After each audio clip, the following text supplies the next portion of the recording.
Okay, sit down, please.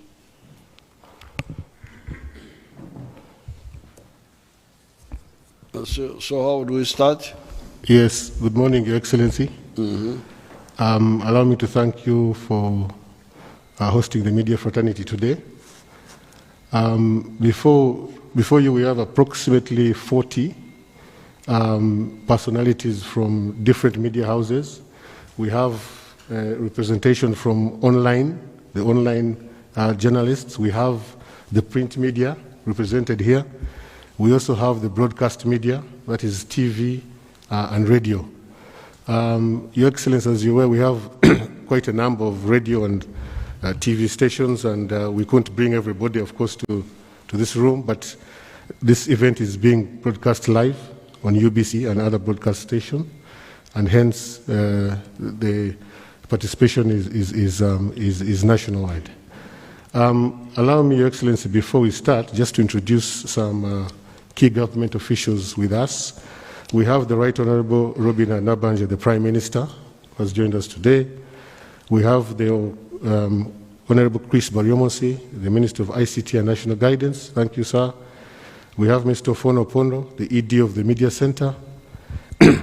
We have Honorable Mary Karoro Kurut, Senior Presidential Advisor for Public Relations. We have Moses Biaruhanga, Senior Presidential Advisor Political Affairs, and Marcela Kareche, who is the SPA/GCIC Director. Thank you so much for joining us. Your Excellency, like I said, the event is being broadcast live, and what I'll do is I will be inviting 3 participants at a go. So we will take 3 questions. Your Excellency, you will answer the 3 questions. Once we are done with the 3 questions, we will take another 3 questions. We hope that this session, and it is being timed by ourselves here, will last approximately not more than 2 hours. How many hours? Not more than 2, Your Excellency. 2? Yes, sir. Oh, okay. Yes. I am being assisted ably by Farouk Kirunda, the Deputy Press Secretary, who has ably helped me put this together. So I will start.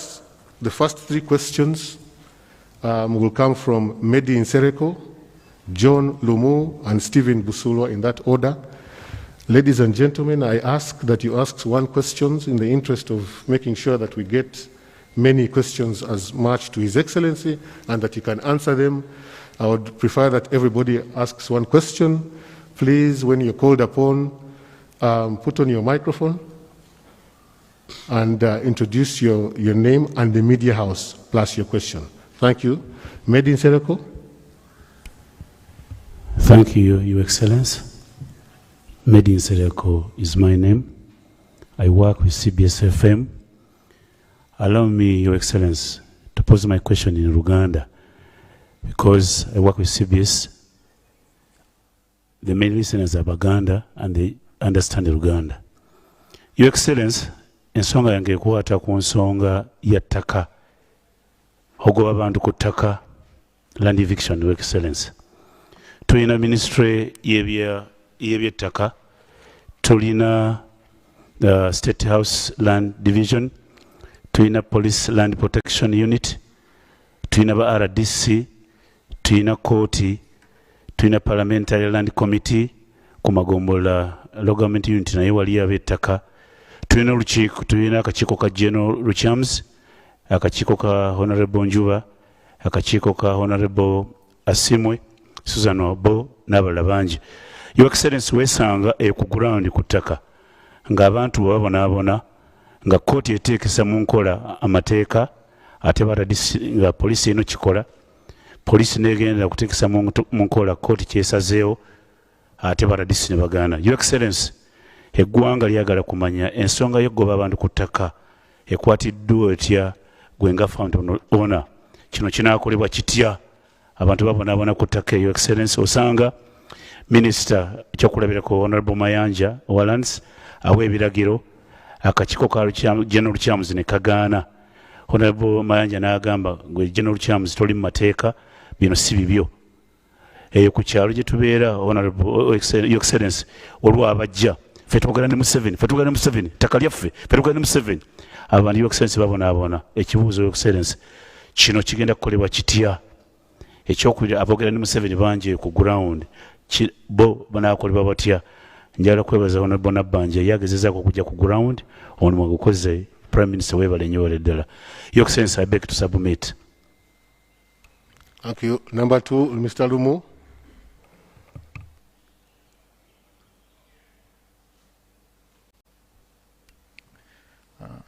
Mr. President, my name is David Lumu from New Vision. My question is on the several programs your government has been rolling out to the people, including a Myoga and now parish development model. However, some people we talk to saying that they are finding it hard to access this money. They only read about it in the papers, and some blame the red tape that clogs the process of getting access to those funds. How are you going to solve this challenge so that the Wananchi can ably jump out of the poverty crisis that they are facing in this country? Thank you. Mr. Busulwa. I thank you so much. Your Excellency, my name is Stephen Dunstan Busulwa. I work with Buganda Broadcasting Services, BBS Telefina, owned by Uganda Kingdom.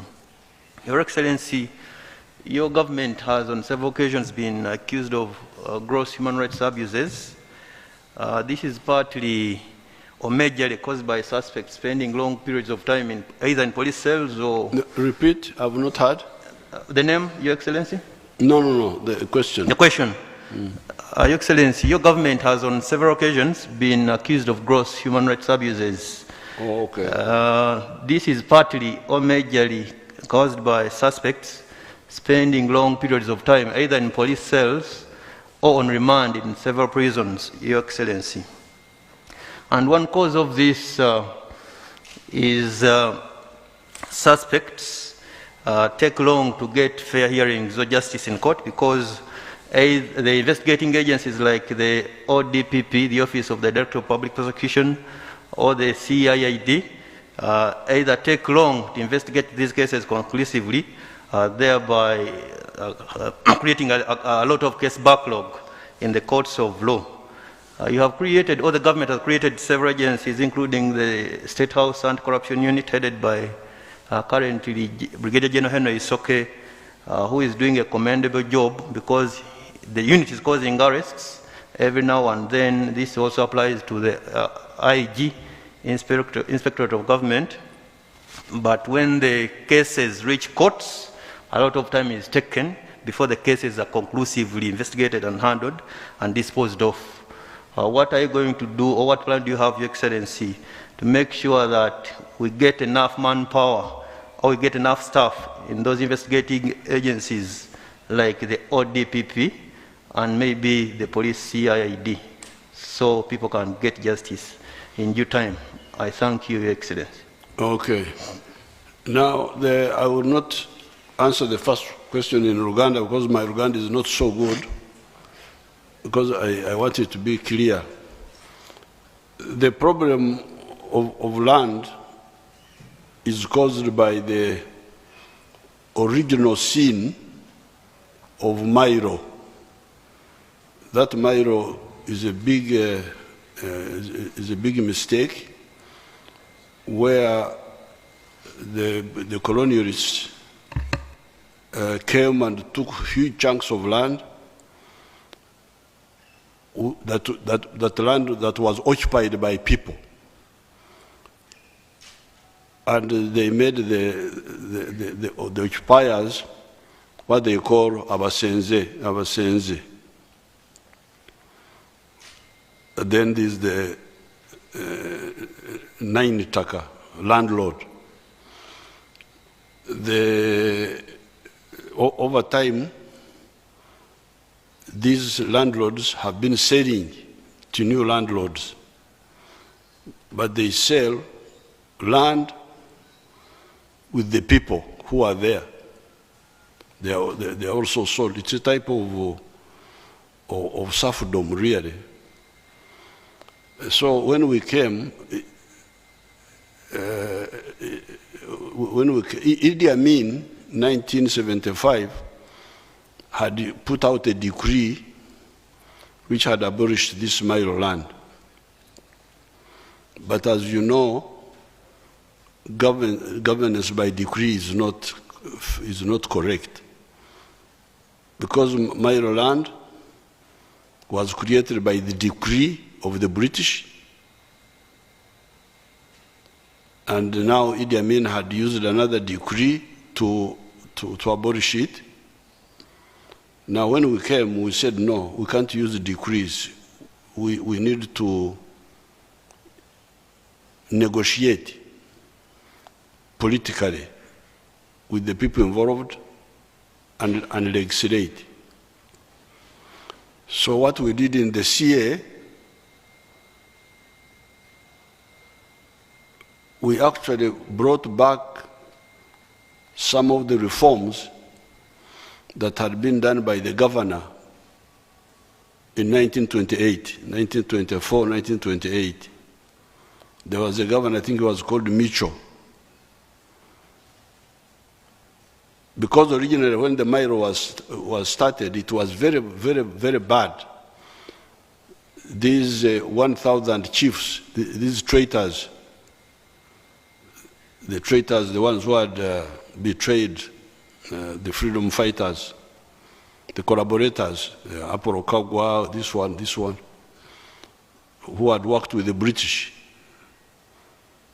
to fight Mwanga and to fight Kabarega, were awarded each one with 8 square miles. 8 square miles occupied by people. So these landlords now caused so much damage because the British introduced the growing of cotton in 1903 by the Uganda Company. Now these villagers started growing cotton, but the landlord would take much of the cotton as, is it mvujo or what, as rent. I think at one time, if somebody produced 3 bags of cotton, the landlord would take 1 bag, he would take 1/3. So the people were fed up. There was about to be an uprising in the 90s. After there was the Bataka movement, 1920. Then in 1924, that governor set up a commission of inquiry. So the landlord had to take part of the product of the tenant, but could also evict him anytime he wanted. So there was no limit on rent and could be evicted anytime. Now, when this governor, Mitchell, in 1924, set up a commission of inquiry, they recommended 2 things. Number 1, no eviction without the permission of the governor. Number 2, obusuru obulukwe ekikomo, ceiling for the rent. You could not pay more than so much. That's how they put the 8 shillings. 8 shillings per year. Now, so when we came, in the Land Act of, I don't remember the year, the Land Act of something, you can check. When we came, we brought back that reform of the governor. Because Amin had abolished. Now, the unfairness in Amin's action was that in 1928, when the governor sort of tamed the landlords, when he stopped them from doing whatever they wanted, many of the landlords started selling their Mairo land. So that the Mairo owners we have now are not the original ones who got free Mairo. They are people who bought. But these who bought were also not clever. Why do you buy land which is occupied by people? Are you going to, because me, I am a rancher. I ranch cows. I can't ranch people. I cannot buy land full of people to ranch them or what? Nunda bantu oba nunda anti. Sisobola kugula ettaka eriruko abasenze. I can't do that. Kubanga njagala nkulankulana.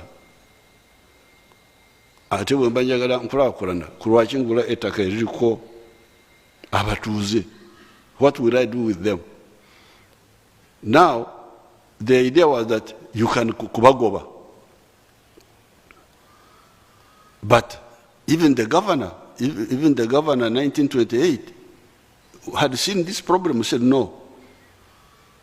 Temugoba bantu, except with my permission, the permission of the governor. Secondly, obusuru oburuko ekikomo. And that's what, in the Land Act, we brought back. In the Land Act. So, these evictions are illegal. They can't be legal because the only thing we put in the Land Act was the grounds on which you could evict people was non-payment of the nominal rent. When we were discussing the issue of rent, we maintained the position of the governor, which was nominal rent. Rent etali ya busuubuzi, etali ya etenkana with the value of the land, not economic rent. Nominal rent versus economic rent. We rejected the idea because in the CA there were landlords, in Savambi and others. They wanted us to accept economic rent.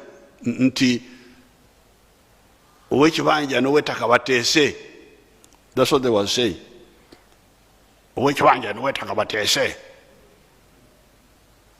We said rubbish. We are not going to have that kutesa.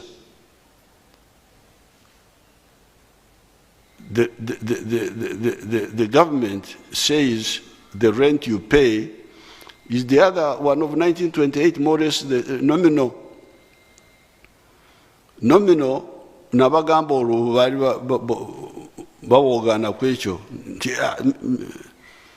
I think that time we made it 1,000 shillings. 1,000 shillings, which was like equal to the 8 shillings of the other time. Because 8 shillings in the past was $1. The dollar was 7 shillings in the past. So the 1,000 was more or less like $1 also at that time. And that's what we wanted to bring back. And the fairness in this one was wanted to be fair to the tenant, but also to be fair to the landlord, because these landlords were not the original ones about it was the ones who had bought.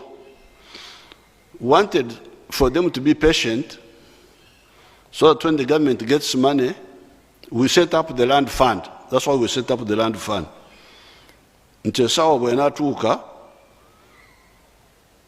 tusasule bano ba landlords baveemu, then the tenants can get ownership. But in the meantime, musigale togoba ow'ekibanja ate obusuulu buliko ekikomo. Then they said, but siringi 10,000 zengasa ki? Nange ne mbagamba nti abaserikale bwe bankubira salute erimu sente meka?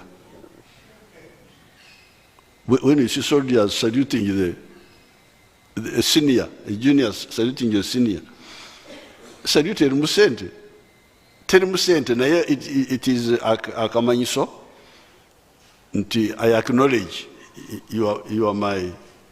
So the nominal fee was really an acknowledgement that yes, I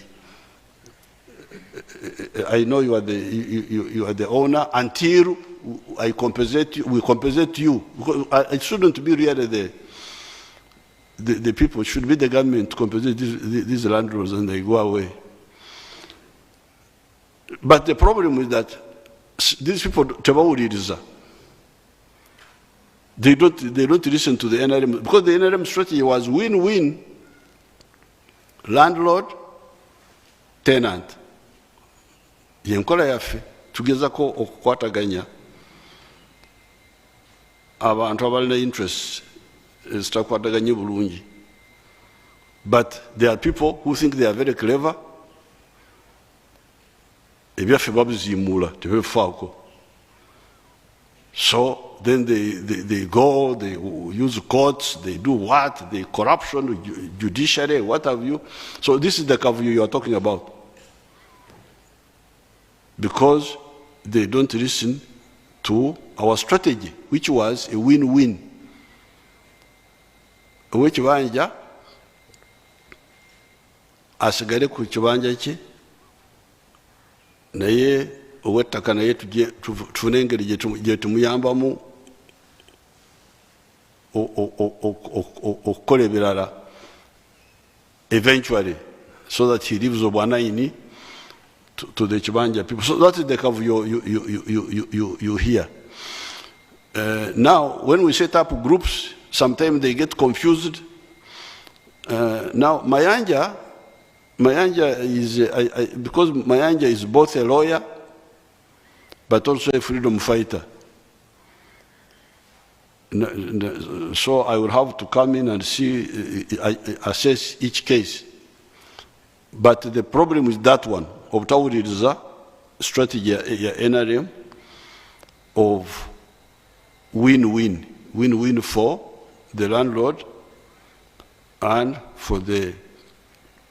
So what is the ideal? The ideal is maintain status quo, let the tenants use their vivanja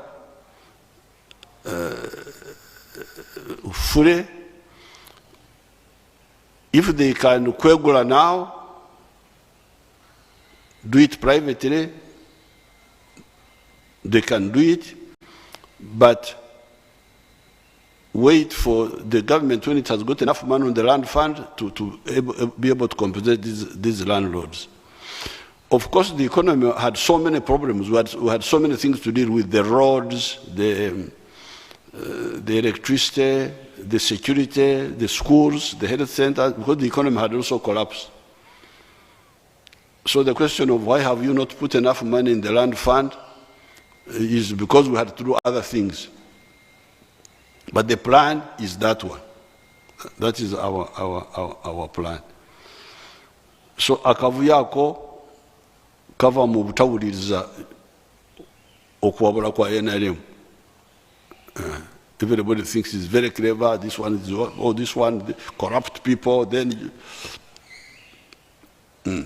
So Mayanja is a very active person. He's a lawyer.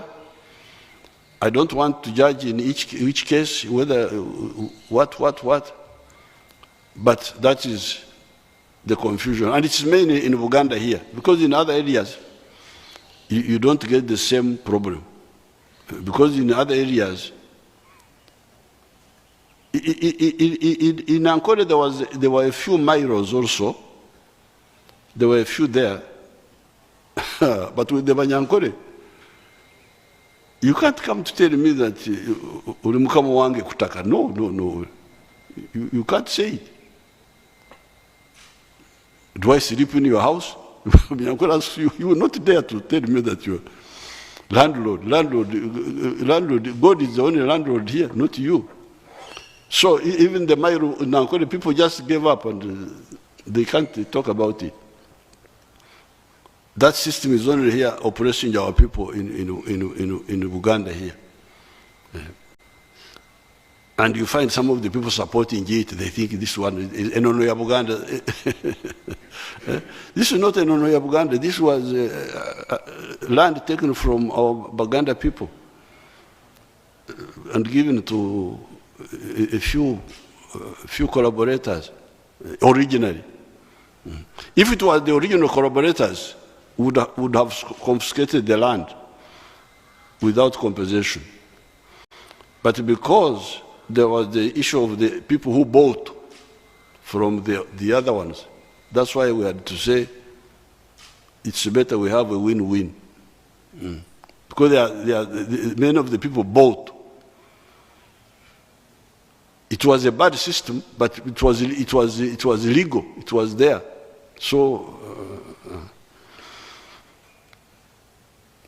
So we shall get on each case we shall know who is right. Because even the courts also get compromised. The courts, because the courts, they were thinking that it's a struggle. But for us, we are with both. We want the landlord to get justice and the tenant to get justice. And what we need from the landlord is patience. There are people who come and say, all those are illegal. To reduce my kibanja. No, you have no right.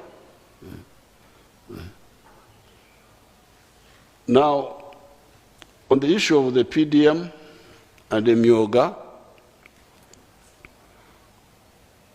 these plans are clear, and the money is now there, because in the past we would have the plans but would not have enough money. But now we have put the money there, and the money is near, it is near the parish, it is at the parish, which is near enough. And the Myoga is at this constituency, which is also not very far. So if there is red tape, we shall see it. We shall see it. We are not going to change strategy because the addresses are well known. I will take time and visit some parishes myself and call people. They will come.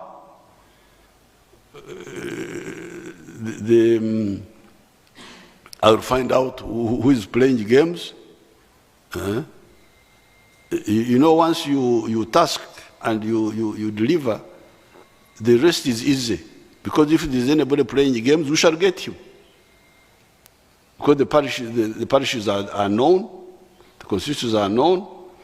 If there is anybody who is playing games, we shall get him. The PDM is for mainly the smaller people of 4 acres and less. And our guidance to them is the 7 activities. If you could kindly talk about them. Abamawulire. Abo kumpewo. Sibo muyita, ntumubera kumpewo. Katabenpewo. Our things for the small people are 7 activities. Coffee, 1 acre of coffee. If you can have 1 acre of coffee. 2nd acre of fruits.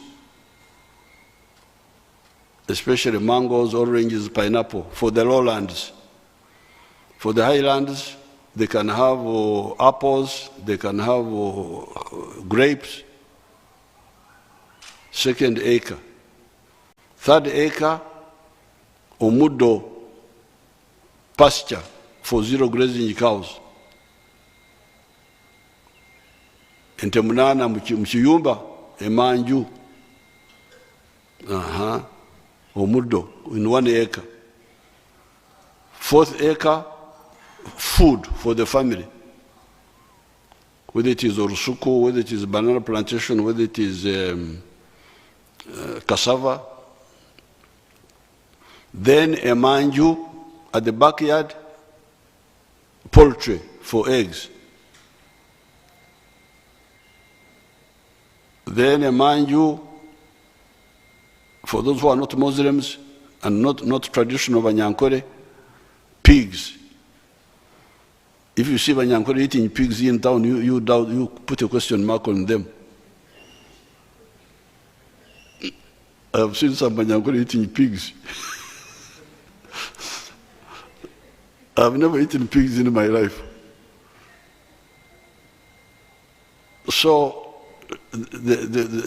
a man in the backyard. Then the one is near the wetlands, fish farming. So that money at the parish is to enable these members to borrow and do any one of these. Do any one of these, whatever they choose.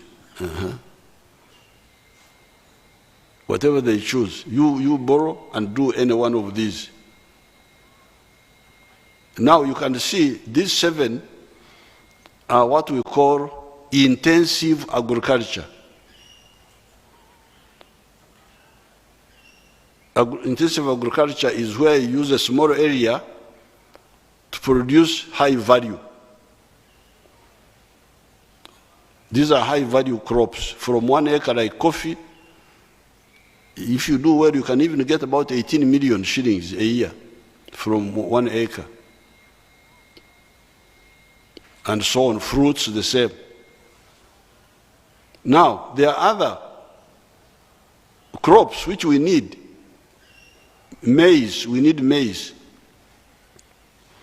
We need ebikado. Ebikado mbili, abasoga. Abasoga balinka, where are these basoga? Do you have basoga? Oh, that's how basoga look like. But with abasoga, you see one of them here. So now avocado, then things like cotton, tobacco, our Ugubara people.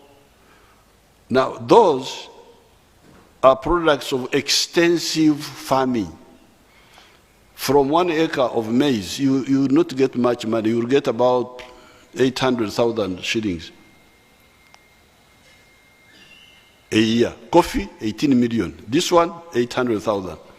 So that's why we say the one to grow maize should be the one with big land, so that you can, although I get 800,000 in 1 acre, if I use 10 acres, that is 8 million. If I use 100 acres, that is 80 million. If I use 1,000 acres, that's 800 million. So from maize, I can actually get good money, provided I do it on a big scale. Which means I should have medium or large scale land. We need both. We need both. But the PDM is targeting the other smaller ones specifically.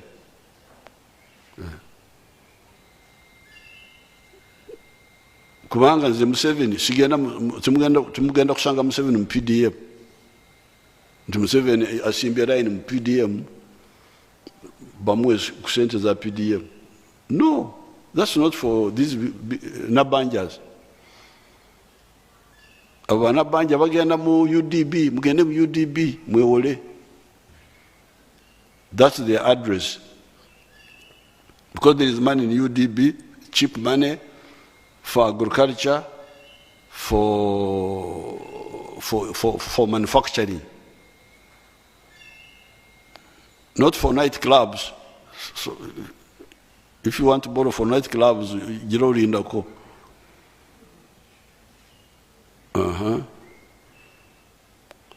Or for importing carpet from China, no. We don't give you money for that. But for agriculture, for manufacturing, for some of the services like professional services,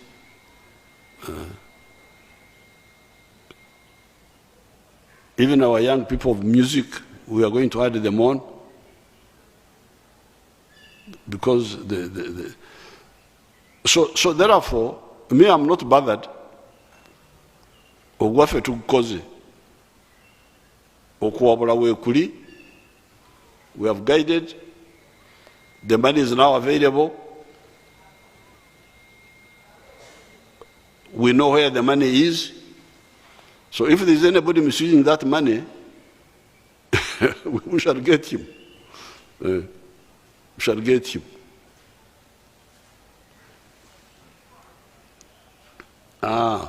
Now the human rights. The human rights, the NRM is very famous for guarding human rights. We were against extrajudicial killings. And we are against all these arrests without charges. And we organized you, the people.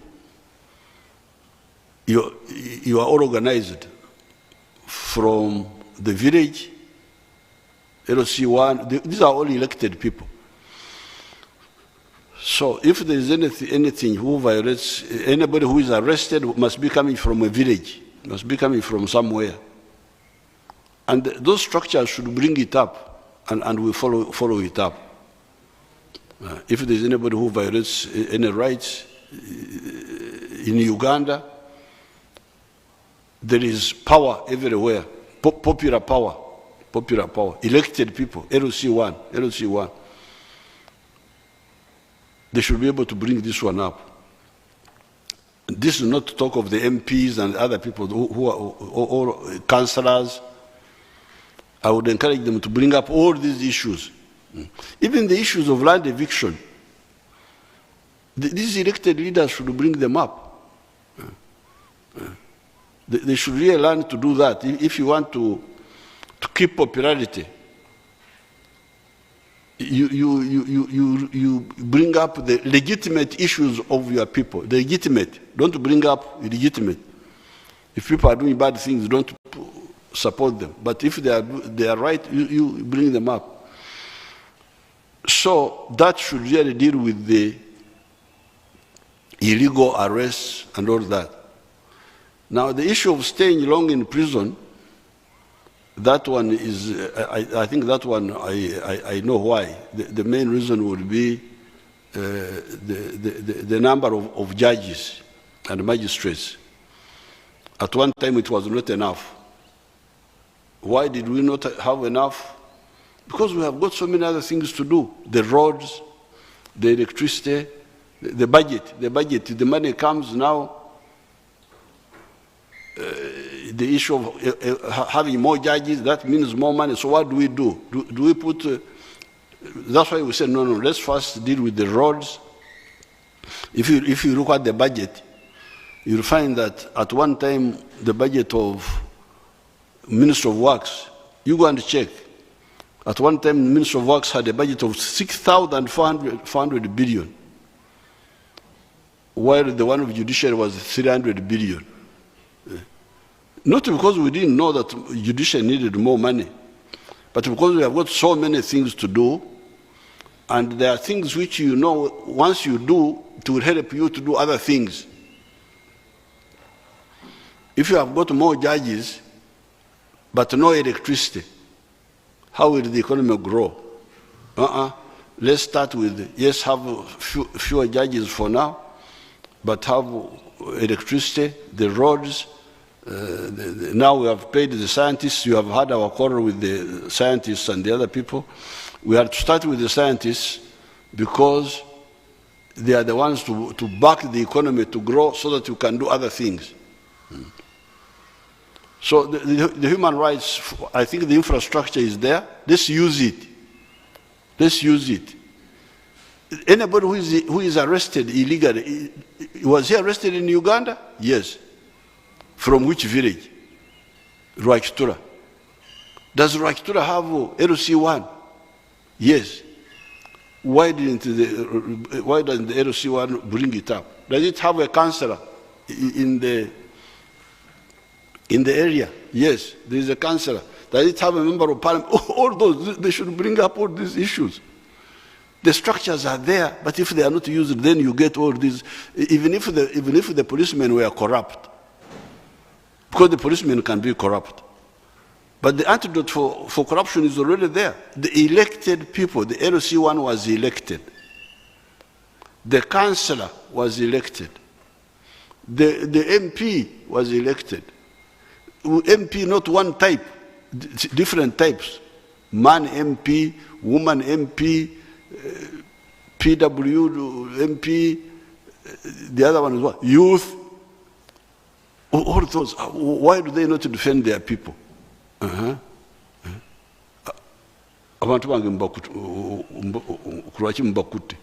You find out. Then that will check the police. Even if the police are corrupt, they will fear. They will fear that, if I do bad things, the elected leaders will expose me. Not to oppose the police if they are doing good things, but if they are doing bad things. So for me, I would want to encourage all this power which the NRM gave you people. Use it. It's there. Power to elect. A batch of 3. Thank you, Your Excellency. The next 3 will be Innocent Anyole, in that order, Sarah Kajingo, John Serwaniko. Like I said, 1 question. Please be brief. Don't go into too many stories. Ask your question to the President because we have a limited time. Thank you.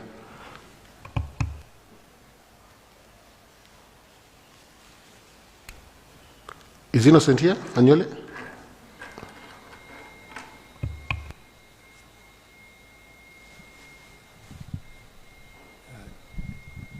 Thank you.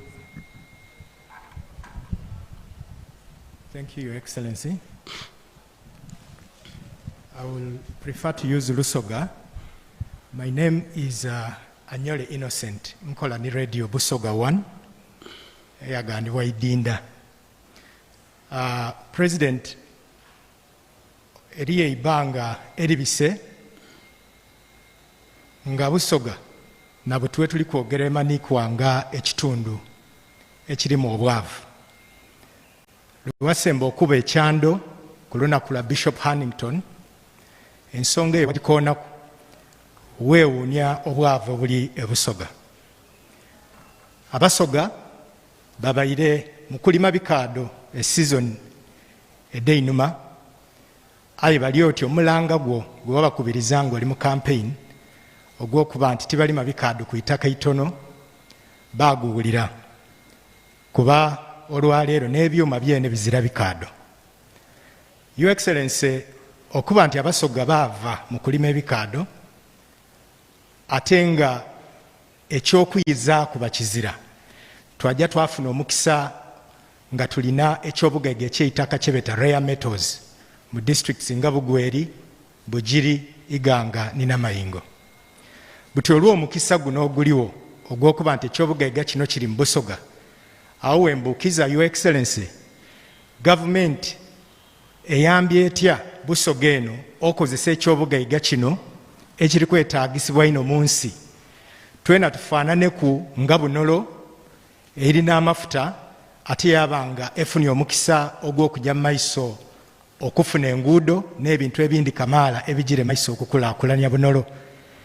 gavumenti yo erina nteekateeka ki okwesigama ku kyobugagga kino ekya rare metals okuleeta enkulaakulana mu Busoga, oba oli awo tuve ku kyalo Lambaala nga bw'otera okwogera naye anziza eno. Thank you. Sarah?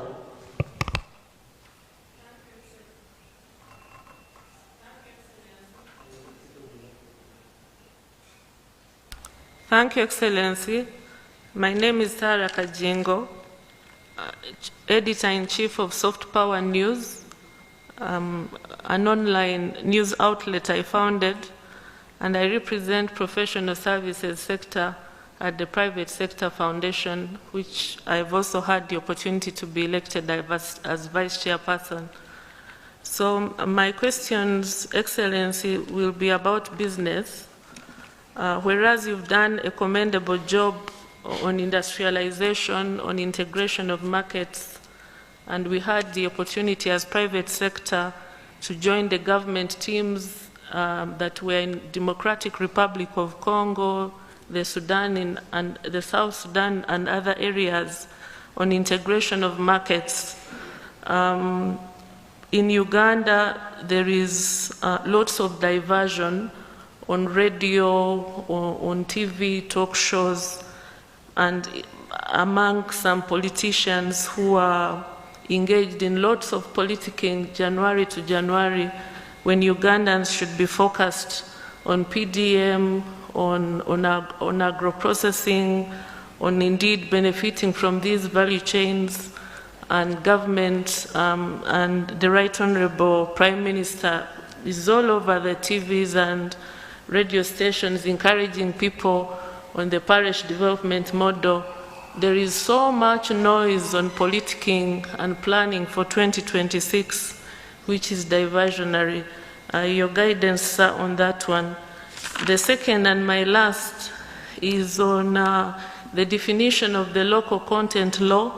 Again, commendable job by government, but the current data from Ministry of Finance says that the proportion of the value of contracts to local farms is 61%, but of these, 53% of the value of the contracts goes to companies domiciled in Uganda. In other words, companies that may not be necessarily fully owned by indigenous people. So as a business sector, whereas we appreciate foreign capital, it would be great to have the percentage of the value of these contracts go high for businesses. And then the other one is on... you are offside, Kajingo. You are supposed to have, offside. A freebie. Yes, you are not supposed to ask, you are supposed to ask only one question. Yes, thank you, Your Excellency. Okay. So, Mfuye freebie, Kajingo, she's offside. Thank you, sir. Yes, thank you. John Serwaniko? Is John around? I saw him somewhere. Okay, good.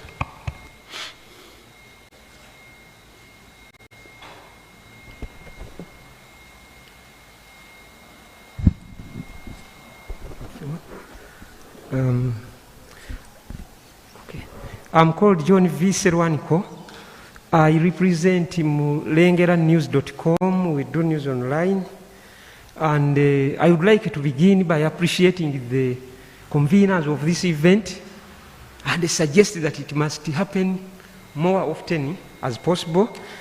And I also would like to ask for an exception because I have a neighbor there who does not intend to ask a question. I therefore request to represent him by asking two questions. No, that one is not according to the rules of the football. No. One, please. Okay. All right. Your Excellency, for 2 years now, Facebook usage in Uganda has officially been suspended, and that remains the position up to this day. Originally, the target was the perceived trouble causers who use the platform to politically express themselves, but in the process, many other innocent users have ended up being constrained. There are many young people, for instance, that use Facebook to amplify business activities, creating publicity for their products and services. And it's also true that some adults, like Genome 7, equally used Facebook for legitimate communication. Many government agencies up to this day, like police, continue to use Facebook to do legitimate communication, and they are doing it very expensively because they have to use VPN. Mr. President, it's a dilemma that no one else can authoritatively respond to apart from yourself as chief executive of the country. One would say to me, trying to shut me up, that Gandhi asked that to the regulator, UCC, but they actually don't have the answers, sir. They are actually also waiting for signal to know that Genome 7 is in favor of the suspension being lifted, and they certainly will allow Facebook to reopen. As I finish, my question, therefore, to you is, for how long do you intend to keep Facebook usage in Uganda suspended, and for what reason? Thank you very much. Okay, the three questions. Ekisooka, omwana omusoga akobire nti ebyomutaka rare metros. I don't think you should know. I don't want you to divert my Basoga people, because yes, we are going to develop those minerals, but not everybody will go into those minerals. So I still insist that the quickest answer is agriculture. Although the land is fragmented, but if you take our advice of the 4 acres model, or even 2 acres, even 1 acre, like for instance in Fort Portal, there is a village called Ruengaju, where they have 1 acre model. And 1 acre, they use it for 2 things: for poultry, for eggs, and pasture for dairy cattle. And they are doing very well. So in Busoga, there is still enough land for many families to go into intensive agriculture. The mistake of the Bikado was because the Bikado you can calculate how much does one get from 1 acre of a Bikado in a year. You can go and work it out. And moreover, those Bikado, they take 18 months. It's not even 1 year. It is 18 months. So you can check per acre how much one gets. And therefore, avocado, sugarcane, you can only get money if you do it on a big scale. 100 acres, 200 acres, 1,000. You can get good money, just like maize, like tobacco, like cotton. But please, ask the Basoga, all who have land, to go for our PDM, Parish Development Model, for the some of the 7 activities. That's number 1. But for the minerals, you have seen that we have started making electric buses and electric vehicles, electric cars. Now, those electric cars need electric batteries. And the electric batteries, I use some of those components, the ones we are talking about. the lithium, the niobium, the rare earth. We shall develop them. We shall develop them for sure. We are already working on it. But yes, it will cater for some people, but not the whole population. The whole population, the majority of the population need to be in agriculture because it is still there. That is for Busoga. Definitely, you must have heard that I banned the export of minerals.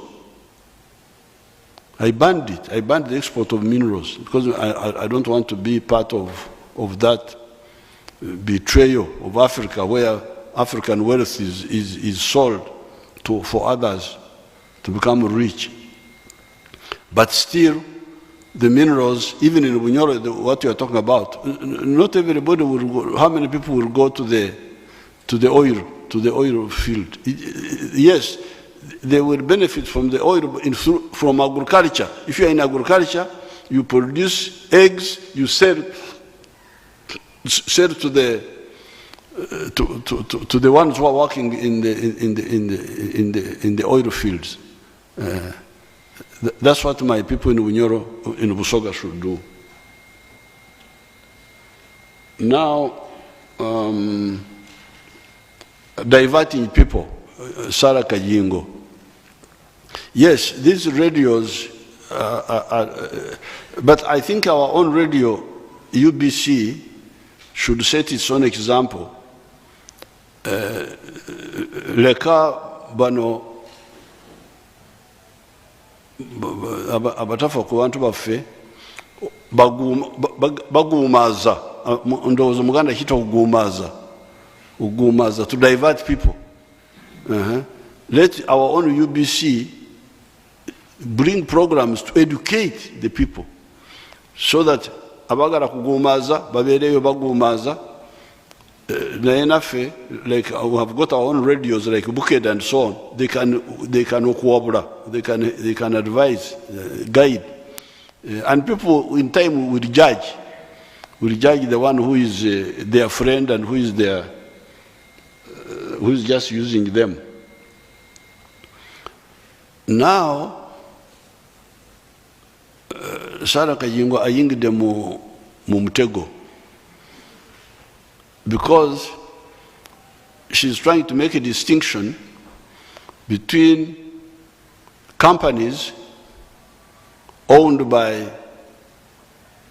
Uganda, Banansi, and companies based in Uganda but not owned by Ugandan citizens. That's very dangerous, because the economists helped us long ago to understand it. They told us that any wealth creation based in Uganda is part of our GDP, gross domestic product. Bugaga wafe nolwekyo abagenda nebagamba nti factory y'omuyindi muli mu nsobi, kubanga factory z'abayindi ziri Buyindi, teziri wano. Buli factory yona eri wano yaffe, oba ya Muyindi oba ya Muchina kasita ebeera wano yaffe. Nze Owente bwe ngenda India nenzimbayo ekkolero ly'Abayindi, wadde Owente yalizimbye naye liba ly'Abayindi eri.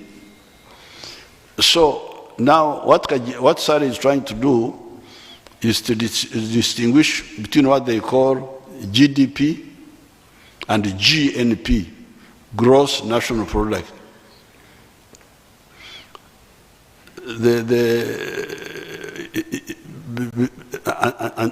And this is what Trump was fighting with, because many Americans went to China and opened factories there.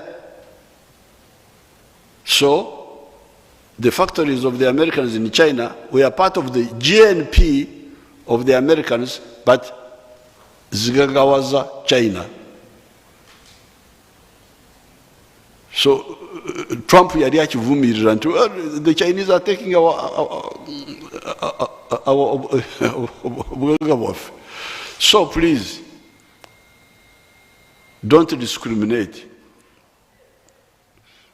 A business owned by a Ugandan citizen and a business domiciled here, that's what you are saying.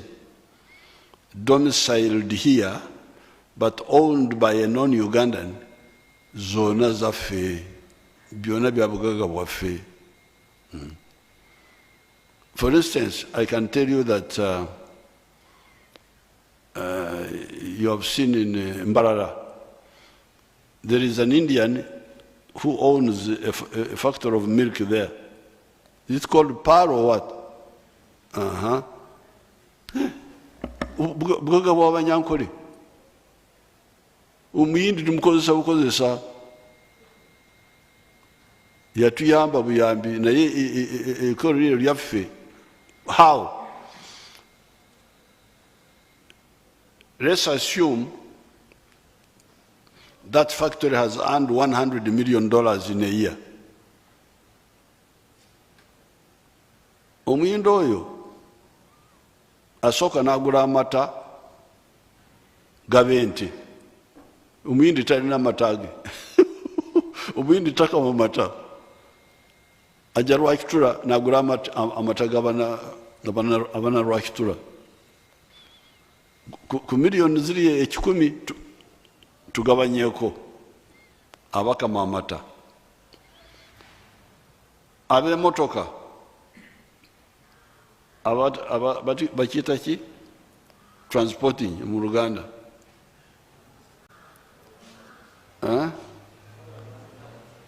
Bakiyita batya? Okutambuza. Your Excellency. Okutambuza. Si kusaabaza kubanga okusaabaza kw'abantu. So this must be kutambuza. Yes, sir. The ones who transport milk, they bagabanako ku ssente. Omuyindi teyajja n'amasanyalazi ge. Okuva Buyindi, amasanyalazi gakozesa gaffe ga UEB, company yaffe y'amasanyalazi. Amazzi gaffe, emisolo ogenda kwekyusa ku miliyoni 10 eza dola eza kampani eyo zeyingizza, ogenda kusanga Uganda etuteeko 85 million. Omuyindi bw'anasigaza 15 agende n'ezo aliyeko. So don't bring this idea of foreign, what is here is ours.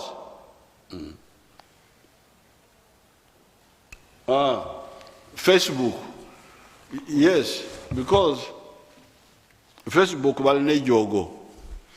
Facebook were arrogant. They were being used to attack us. When our own people used it to answer back, they were shut out. You remember? That's where the quarrel started. So we told them, Runyankore, Owayanga Nyineka, Amwanga Nashora. If you don't want the head of the home, you show it by walking out. Kwenda, Facebook. How can Uganda chase Facebook? We are going to chase Facebook and you will see it. Now, Facebook has been chased for how many years now? You say 2 years?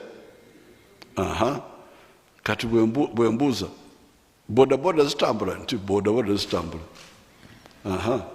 Ate za kamunye. Nti nazo zitambula. Ate amatooke gajja. Nti amatooke gajja. Ate amata. Ebintu byonna bitambula. Wadde Facebook egaddwako. So, I hope now Facebook knows who is in charge of Uganda. If they stop playing their games, we shall open them up. Okay. Thank you, Your Excellency. The next 3 questions will come from Dalton Kawesa, Henry Mulindwa. How many are remaining? And Seruga Matovu. Your Excellency, there are quite many, but we have used 1 hour, 7 minutes so far. Okay. Yeah, we're doing well. I can survive with this. I can survive these rumor mongers. Yes, sir. Bagaranyo rumors. So Dalton. Thank you, Your Excellency. Dalton Kawesa is my name, and I represent NBS Television. Your Excellency, you've spoken about the GDP, and I would like to invite you to look at our performance for, let's compare the last 4 years. GDP performance, growth rate, and also the population growth rate. When you look at the population for the last 4 years, vis-a-vis the GDP performance, it is not enterprising, Your Excellency. Because the growth is around 3%, the GDP keeps dropping and staggering here and there for the last 4 years. It informs the question, Your Excellency. While the 4 acres done well, how do your 4 years look like for the economy? Is there a solid plan for the economy vis-a-vis the growth rate and population and the GDP? And slightly, Your Excellency. No, only one question. Offside. Yes. Your Excellency, even the referee can give extra time, but thank you. No. Henry Mulindwa. Thank you very much, Your Excellency. I'm sorry. My name is Henry Mulindwa. I work with the Inspector Online News. Your Excellency, I'm going to take a bit of your time, just 1 minute, because there are some figures involved in this issue I'm trying to raise. On 12th March 2022, you were at your farm in Gomba. But when you went there, 5 poles, electric poles, were cut down by electricity vandals. And the farm was in darkness. Then on 9th March, you went to Chankwanzi, and 8 poles were cut, electricity poles I'm talking about. And the conductors were taken. Then on 2nd May 2022, you again went to Kaumu, and the electricity line was also vandalized, and a 12-meter cable was also taken. Also in May 2021, you were in Gomba. Still, the electricity line was cut and 8 poles were taken. Your Excellency, just recently, on November 12th, in Mukono, we saw 2 towers were cut, and the second day, another one was cut. We have seen Ujagali Kawanda, 220 kV power line cut, and so many incidents, Your Excellency, have happened. We have seen you, Your Excellency, in the past, when there was urban crime, you formed some squads to fight that urban crime. For example, Operation Wembley, headed by Kanu Kayanja then. But in this case, we are seeing what others might call economic sabotage going on, and you have not come out to tell us what you are doing about electricity infrastructure vandalism. What are you doing, sir, on that matter? Thank you. Okay. Another one, the other question, the third one. Matovu. Your Excellency, I am Charles Seruga Matovu, the villager from Mitiana. I work as a public affairs officer at Uganda Media Center, and I'm also a talk show host on Bukedde TV and radio. Mine is about the presidential initiative on HIV/AIDS.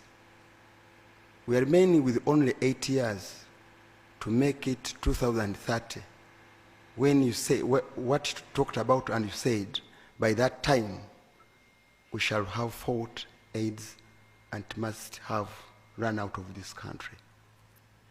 There is a fear that some of the donors may get out of this the support of this initiative. The fear of Ugandans is that if they run out of this initiative, if they get out of this initiative, your initiative of supporting the fight against AIDS, will government manage to fund your initiative, sir? Thank you. Okay, now the GDP versus population, it is true that in the last 4 years, since Corona started, there was a little bit of slowdown, but we are still doing well in spite of, because as you saw, actually, if you wanted to prove that Uganda is strong, this Corona proves it. Because with Corona, tourism stopped completely. But in spite of tourism stopping and other disruption, hotels, the hospitality industry stopped, but still the economy grew by some, I don't have the figures, they were like 4% and 3%. Now, for this year, the economy will grow by 5.3%, and the export earnings are going up, and the economy is bigger. It is now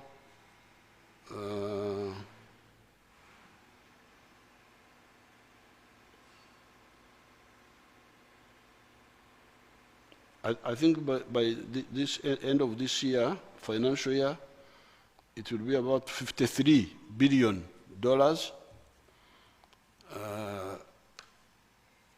And that's why we say that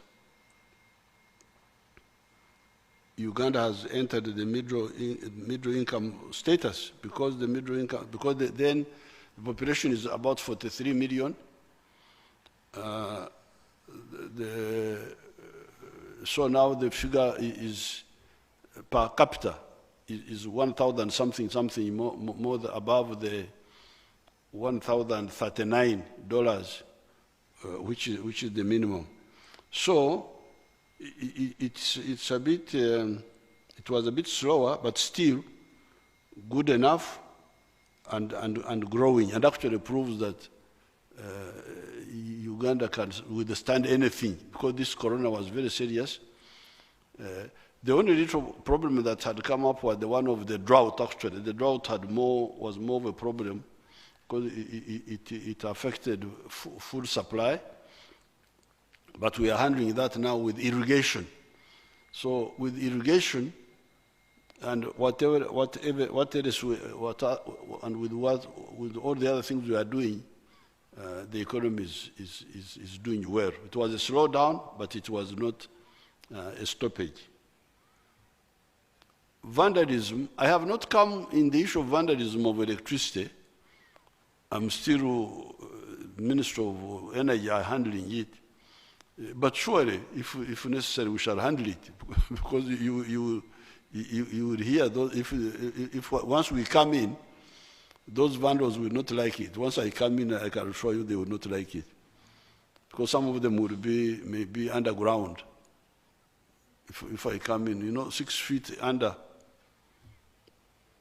But I have not come in. I think electricity, energy, they're still handling it. Maybe Prime Minister can say something about it. I have not sat in any meeting of vandalism. I read about it in the papers, but I have not. We have not discussed it in any forum where I have been.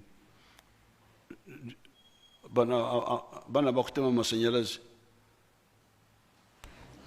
Your Excellency, they have affected us badly.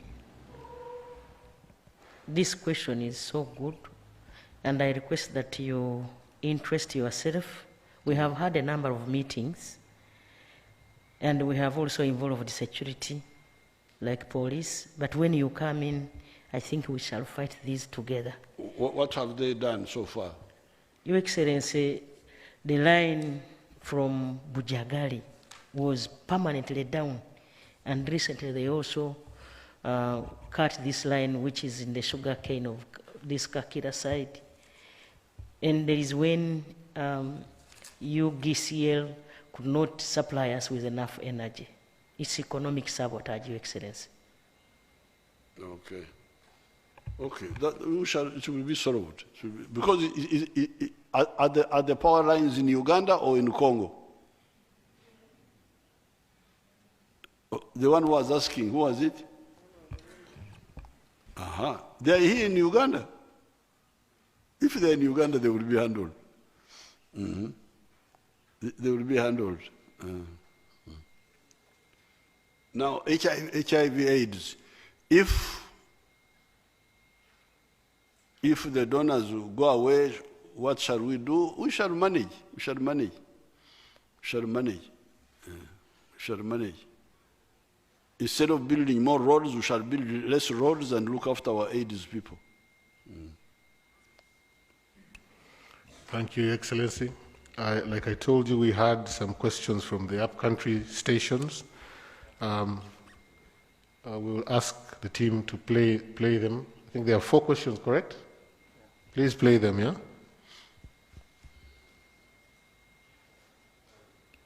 Radio Unity FM here in Lira Commercial and Industrial City. Your Excellency, more than 5,000 children in northern Uganda, specifically in the districts of Kitgum, Agago, Pade, Lira, Yam, among others, have been affected by the nodding syndrome, out of which more than 500 children aged between 10 and 30 have since died.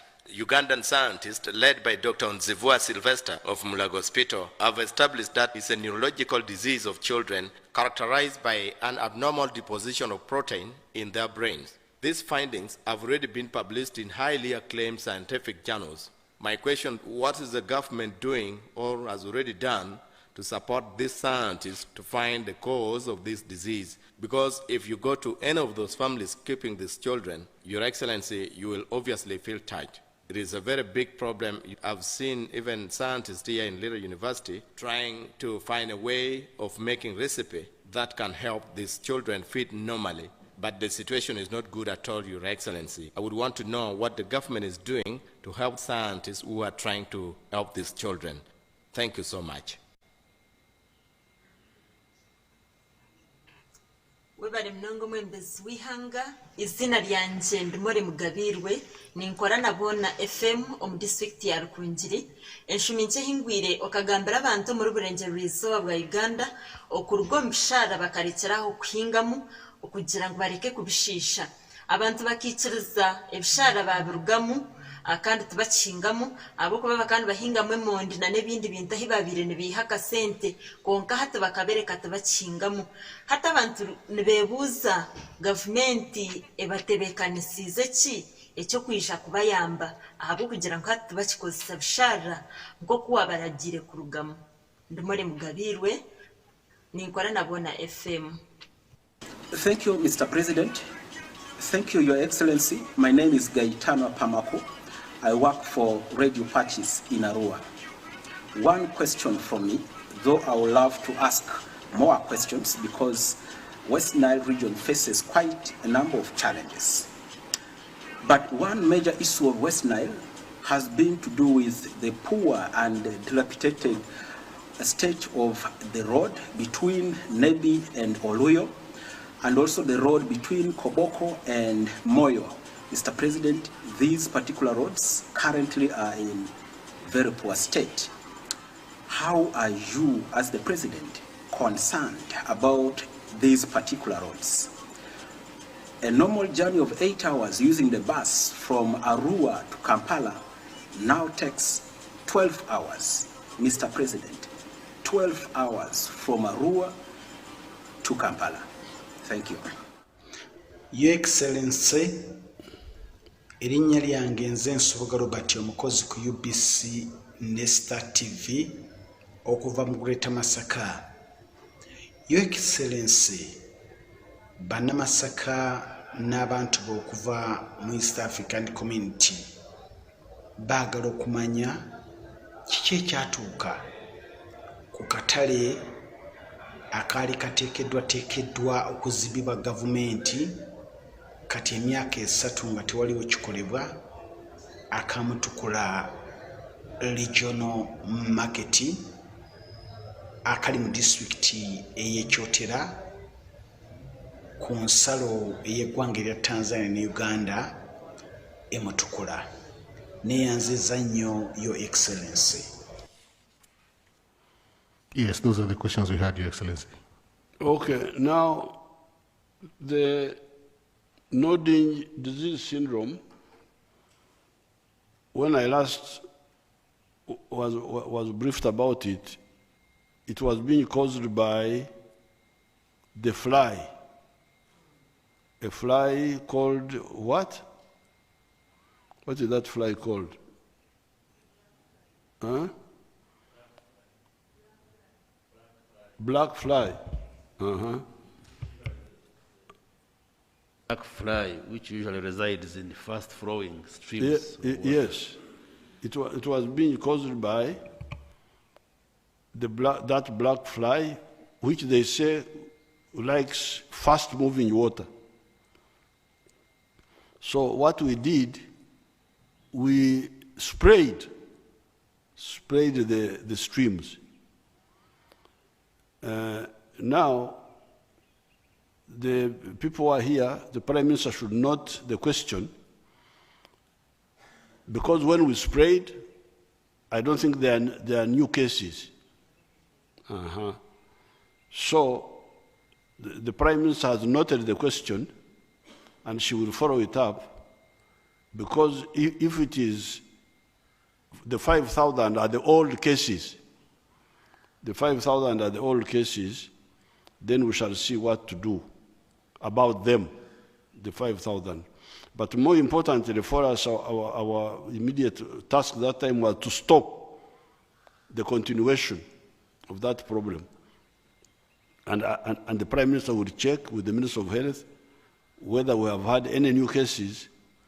Yes, Dr. Your Excellency, you're right that it is associated with that black fly, which facilitates transmission of a disease-causing organism called Onchocerca volvulus, causing onchocerciasis. So in addition to spraying, the government also provided a drug called ivermectin, mass distribution of the drug, which was swallowed by people, and now the disease is down. So they are battling now with all the cases, and the government has also been supporting the children with food through health centers and also psychosocial support. There are NGOs that have established treatment and support centers, and the government works with them to see that the children are given that support. Dr. Nzivwa of Murago has been working with the Canadian professionals to do further studies. I think he needs support so that he continues on that collaboration research with the scientists in Canada. But the government is closely following those cases of the children. Good. Thank you. Yes, Dr. Varimons has reminded me that it was two-pronged. Number one, kill the fly that was spreading it. But number two, kill the organisms that are in people's bodies. Fortunately, there's a medicine for that. I remember now that he has talked about it, because that's when we are talking of mass treatment.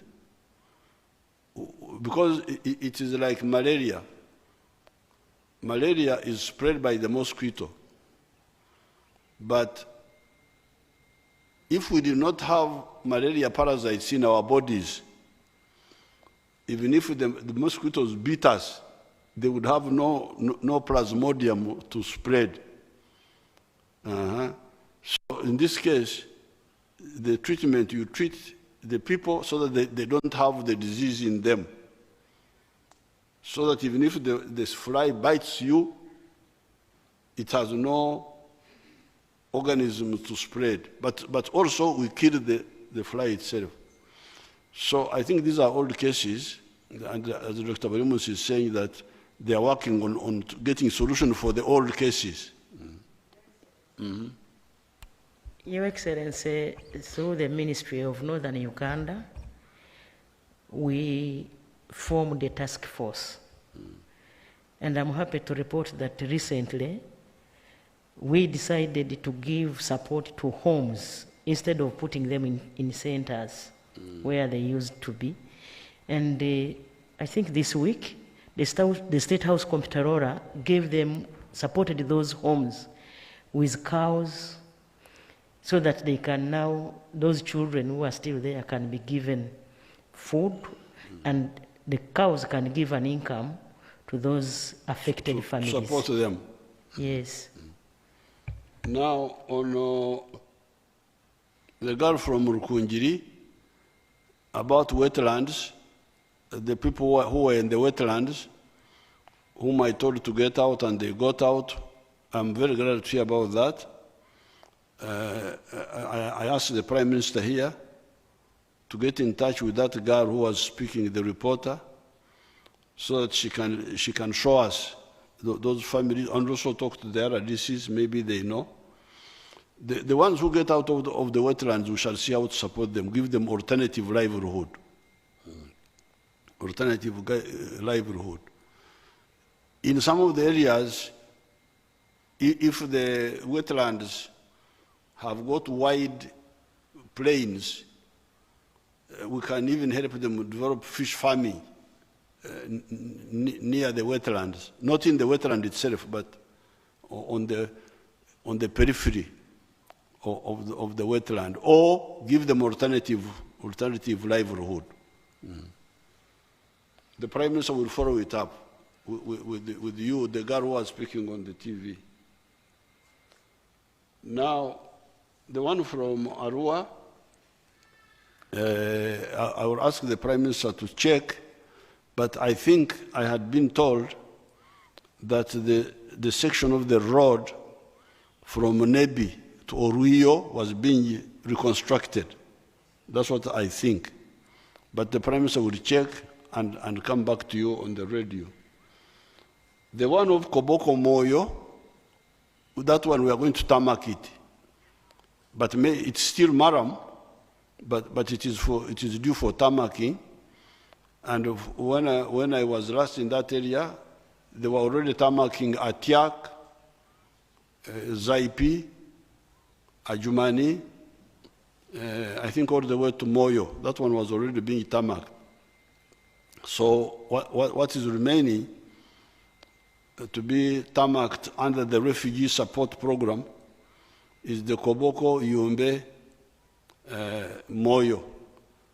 Now, the Prime Minister will check how far that one has gone, and if it is still delaying, at least they can work on the Maram, so that the Maram is in good condition. Mutukura Market, I don't know what is the story about the Mutukura Market. The Prime Minister either will answer or will check and answer you later. Your Excellency, Mutukura Market was brought to your notice last year. No, this year in May.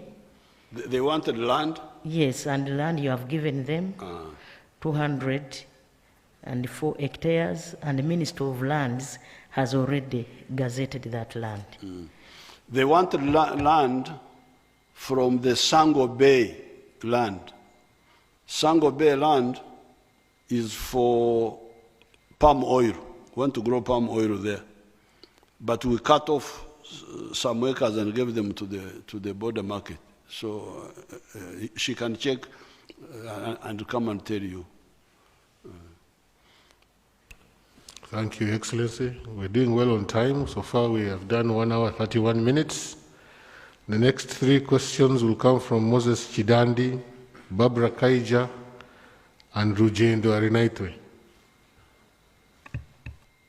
Rugendo Arnett was the rumor monger. Yes, he's here. The one of, was it red paper? Was it red paper? Yes, it is. It was red paper. Or it is red paper. Oh. Moses Chidandi. Thank you, Excellency. Moses Kidandi. I work with Capital Radio and Beat FM. Your Excellency, I'm reporting to you what I asked the public after I was told that we were having this meeting. I went to the public, to various places, and asked what you would want the President to respond to you if you had an opportunity to interact with him. That's what I asked. And the main concerns from the public was that prices of goods and services are very high. And the reason is that the fuel prices are affecting so many businesses that have been forced to reevaluate their business plans and how they are operating. And this is because government has not made a decision to make a direct intervention to try to put the fuel prices down, maybe in form of subsidies and so on and so forth. So, Your Excellency, I would like to know if there's a possibility to do this for at least 12 months as we see if there could be any more stability on fuel, because it's affecting even school fees. When you ask, you told us to eat cassava, for instance, but the cassava buys the same price with bread. 5 pieces of cassava go for 5,000 shillings, and that's the price of bread. School fees, they are giving reasons that the price of food has gone up, and the reason is because the price of transportation is high. Your Excellency, these are some of the things that we wanted to discuss with you again, but your seat at Capital Gang is still unoccupied. Okay. Is it Barbara? Yes.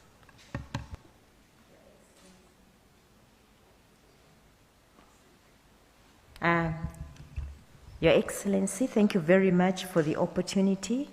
I'll ask about the Congo, Eastern Congo. The question remains a top security priority for the East African community, with the regional forces deployed to pacify the region.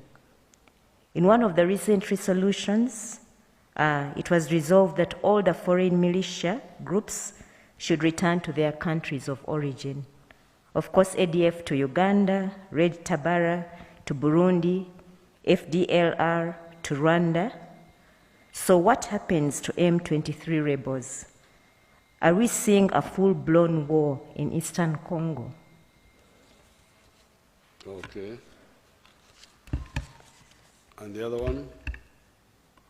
Yeah, Your Excellency, my name is Arnito Rugendo, and I'm an editor at large. First of all, let me first thank the forces, use this opportunity to thank the forces for the regional peace efforts, especially in scattering the ADF and also restoring relations with Rwanda. My question is pointing you to regional security. Now, last year, Your Excellency, you told us that we would be surprised, last year about the same time, that we would be surprised to know who the real ADF is. Now, 12 months later, we see a resurgence of ADF attacking civilians, police posts, and some people think even probably they could be behind these power lines vandalization. Now, what is this real ADF according to you? Is it probably something to do with angry Ugandans about some of these issues like land evictions and others? Is it something to do with veterans? Is it something to do with geopolitics or internal sabotage in your government?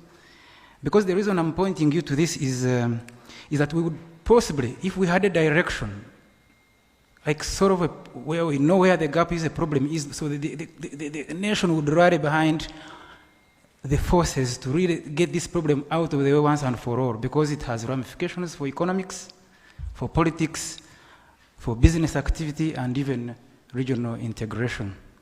Thank you very much. Okay, 1 minute, let me come back.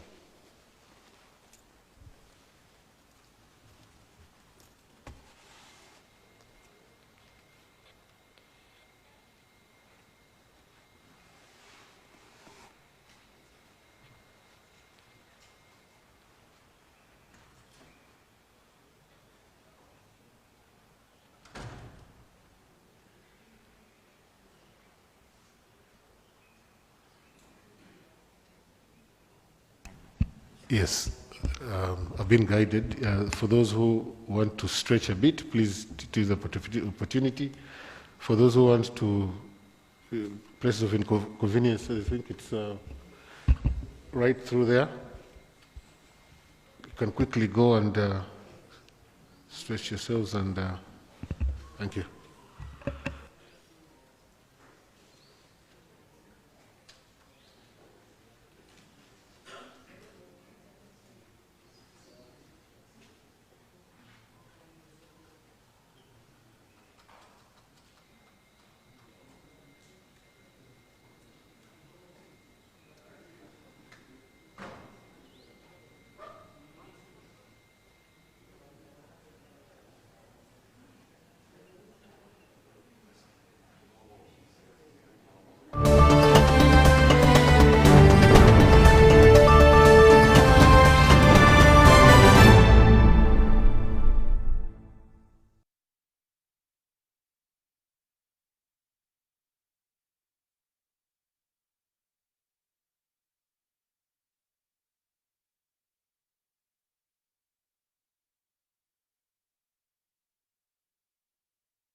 Fellow Ugandans, in this festive season, we thank God for his continued protection and providence.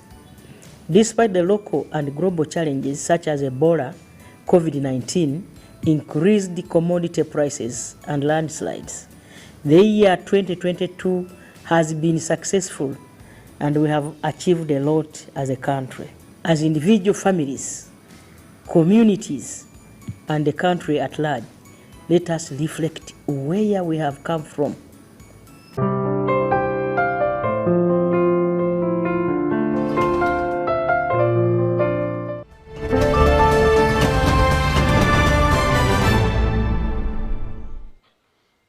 Consume our reserves and will not be a solution. So the solutions are really two. But there was also, at one time, there was an element of drought also. There was an element of drought for food. So for drought, the answer is irrigation. Fortunately, we have got a lot of rain now, and we are going full steam with the issue of irrigation. But still, as you say, even when food is grown cheaply, if transporting it is high, then it affects it. So the answer for the fuel answers are two. Number one, going to electric vehicles, especially the border borders. You will see a big movement to shift from these fuel border borders. I don't know, I haven't checked how far they have gone, but there's a plan to swap at no cost. You bring your border of fuel, we give you one of electric. There's that plan. I negotiated with people. I didn't know I would have checked, so that all these border fuel are totally out. We go for electric borders, all of them, within a year or two. But then secondly, we are talking with the Europeans, with the Russians about that war, because once that war stops and there are conflicts, then the fuel will come back. So I appeal to the Ugandans to really be be patient. It is safer that way. The other one of trying to subsidize is a disastrous way. It is very dangerous. Now, on Eastern Congo, the groups like ADF will not come back peacefully. We shall force them. We shall force them, like we have seen recently, because we are hitting them badly in Eastern Congo. Now recently they tried to come back through Ntoroko. You saw what happened to them. The whole group was wiped out. Now for the M23, it is part of the other Congolese groups. There are M23, Mai Mai, Kodeko. There are many groups inside Congo which came up because of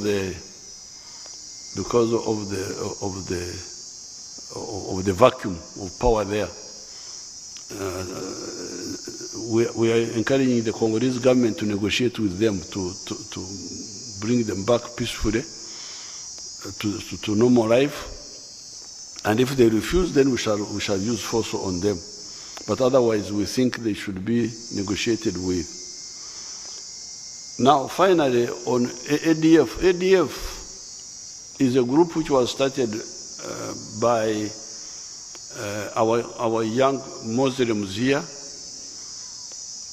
who had been trained in Arab countries but who did not have skills and didn't want to work. This was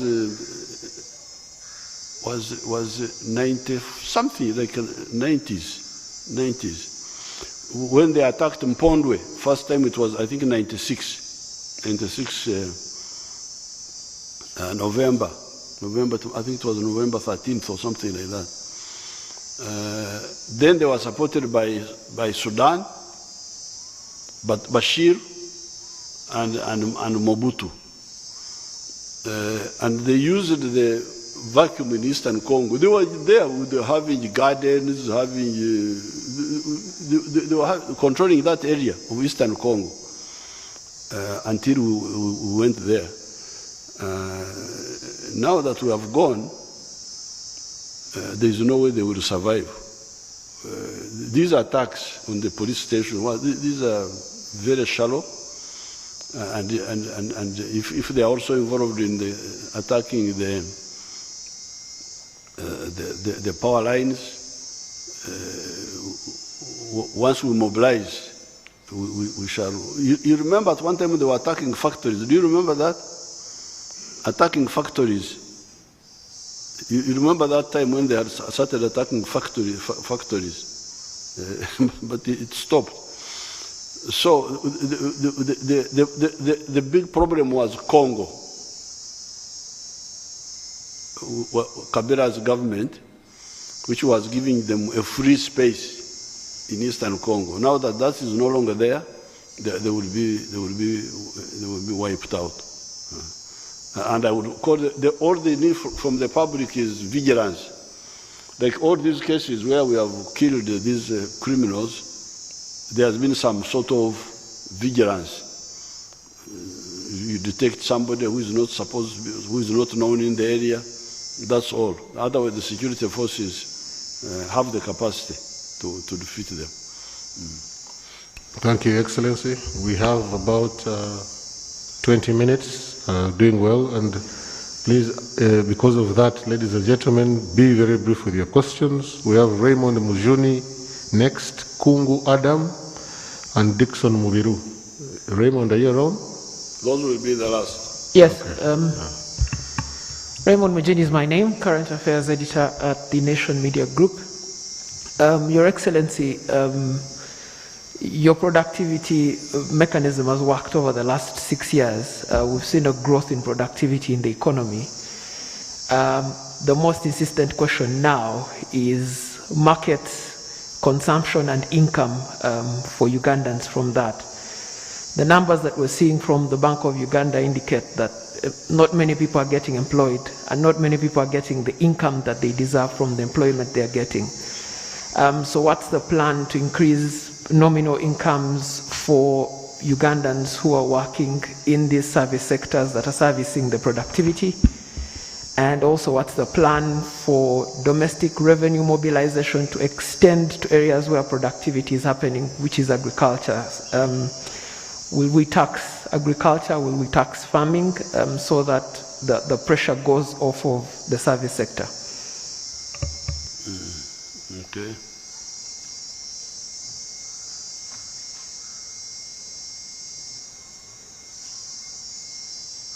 Adam. Thank you so much, Your Excellency, and welcome back from the trip to the UK and US. My name is Adam Kungu. I work with Baba TV and Radio 4. Your Excellency, there was speculation that your hosts during the US-Africa Summit intended in one way or the other to engage you to change your and Uganda's stance on the Russia-Ukraine conflict. Is it something that you consider or Uganda intends to consider at some point? And are we cognizant of the implications of the stand we have already taken as a country? Thank you. Dickson Mubiru.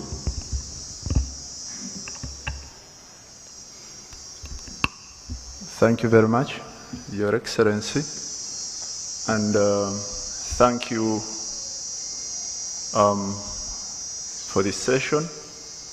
My name is Dickson Mubiru, and I run New Grace Publications on a Wino newspaper, The Grapevine and Top Secrets. My question is very simple, and it is concerning security and the recent abductions. Recently, one opposition leader has been highlighting people, different people from different regions who have been abducted and are nowhere to be seen. I run a local publication which is community-based, which is on a wheel. And there are stories of relatives of these people who say that there are people, some of those who have been released are in a very bad state after their release. My question is, who is arresting these people? Secondly, can security give us a count of those in their cells who are waiting prosecution, like you said, when the judges are appointed, when enough judges are appointed, the number, those who are waiting prosecution. And then, Your Excellency, what are we going to do, or what is your government going to do for those people who have been arrested, tortured, and then allegedly tortured, and then left for the dead, thrown in various villages? Thank you very much, Your Excellency. Okay, those are the last 3 questions. One more. I forgot. Sorry, Helen, I forgot your question. You can ask your question now and then we close. Thank you, Manuel Simbi. Your Excellency, I thank you for this opportunity. I'm Helen Muchibi from New Vision, which is part of Vision Group Media. And oh, Muchibi, umulwanyi wa Foweda. I appreciate, sir. Oh, okay. Yeah, so I'm glad you mentioned Bukede Radio as one of the platforms you wish to use to create awareness. Because Vision Group, we have 5 radio stations, and I'm sure others will be very helpful in this one. What I want to ask about, Mr. President, that during your recent engagements in US and UK, from the information you got, your meetings centered on health, security, trade, investment, and value addition. So what I'm asking about is, how does the Ugandan, a common person like me, benefit from these meetings in eradication of poverty in our country? And what are the opportunities? And maybe as you list the opportunities, you also mention what lessons should Abakongozi, like you mentioned recently, learn about your visit and the opportunities. The what? What are the opportunities that are coming after your deliberations in the US and USA? And then I mentioned that recently you brought a new phrase, Abakongozi, Abakongola. I'm not so sure. Okay. So how do they benefit? Mm-hmm. And then a sub-question is that while still in the US, you met the leaders of the region. So I'm just wondering, what plans do you have to eradicate these the differences that always bring about the stallment of cross-border trade? Because these are questions and problems that come over and over. So my question is one, but with us 1B. Thank you, Mr. President. Mm-hmm. Okay. Okay, so this would be the last because I must go and do something else. One was asking about the purchasing power of the people. I think that question was about the purchasing power. The one who asked me first. He was saying that production has gone up, but people don't have money to buy. That's what he was saying. Well, that's an old question. It was a big problem for capitalism from the time of Adam Smith, 1776. The capitalism grew, production grew, but purchasing power was not growing because people didn't have money in their pockets. And in 1929, it caused the big capitalist crash in Western Europe, what is called the Great Depression. That is when some of the new economists, like Maynard Keynes, brought the idea of putting money in people's hands so that they can be able to buy. And Maynard Keynes gave an example.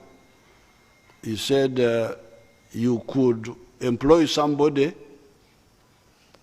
to dig a hole, then fill it again, and pay him. In other words, he doesn't do anything of value, but you put money in his hands so that he is then able to go to the shops and buy something. And that is where the idea of the welfare state, you know, in Western Europe, this is where people are not working, but they are given unemployment benefits. But those are economies which are different from ours. You see, those economies, you will find that unlike Uganda, so many families have land. So many families have land. If I asked you here, how many of you whose parents have land, put up your hands. Your parents, put up your hand. Can you oblige? Almost everybody has put up his hand. So, our economies are different, and the accurate description for them is underdevelopment. Underdeveloped. They have got resources which are not developed. The land is not developed. Is not fully used. It is there. The labor is not fully utilized. So therefore, our answer here to put more money in people's hands is what we are doing. When we say PDM, this is government money. It's a grant by the government to this group in the village. You people, here is money. We beg you, we are begging, can you imagine? We beg you, please, that you use this money on your land. Your land is yours, it's not mine. To create more money. This is what we are telling them. So that's what everybody should concentrate on. This is a grant. This is a grant by the government. Then we go to the other people to say, okay, in case you don't have land, or you don't want, even if you have land, you don't want to use it. This is a myoga now. A myoga at the constituency. This is now skills-based, carpentry, So this is the money we are putting in your hands so that you can, but the difference is that this is the money to produce more money. It is ensigo, so tubawere ensigo. Zobwerere za sente. Nti musige mukungule esente ezisingawo. This is our answer to that issue. Because the moneylessness, the lack of money, is because people are not using the resources they have. They are not using the land. They are not using the labor. So please, ensigo hiyo gikozese eyale bokwita kwala olabye omuganda werwero nange temunzimula. So this is the answer. We are very conscious of that, But we even go further, like this kanakasente ketuwereza abakadde. This sage, that sage is the Kasumoro and Tobo of the other unemployment benefits, more or less because these people, we just give them free money. So if we had bigger budget, we could put more money in that program of the elders and cover more, because they have been agitating. You are giving only the ones of 80 and above. You start giving the one of 65 and above. So we don't have enough money. But if we had enough money, we would involve the ones of 65 and give them more money. So the ideas are there. It is just the resources. But we think the one which is easy is this one of Oku and Sigo. PDM, this other one, Myoga. That's really, I insisted the government, even if we stop the roads, but let's put enough money here. That's why you hear 100 million per parish. This is quite a bit of money. Because if you are to give each family 1 million, that means you cover 100 families in one parish in 1 year. Umwaka ogudako, another 10. Myaka ena, 400 families in a parish. This is something. And we calculated it. We calculated it because like the 1 million per family, I think that time we calculated that okugula emwanyi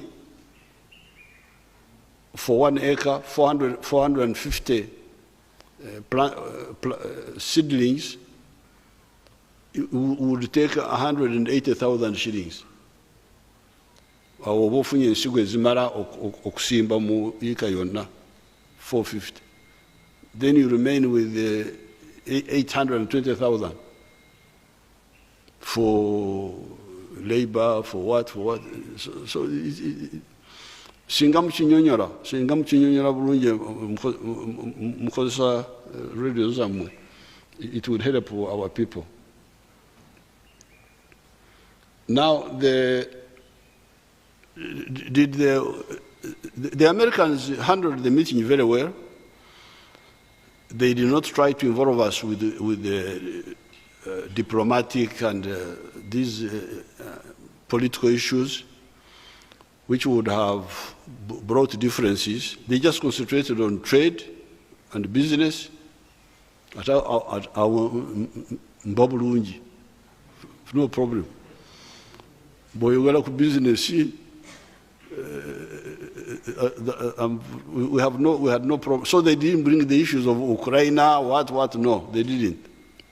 I didn't hear anybody raising it, and nobody was trying to, because that would have brought to disagreements.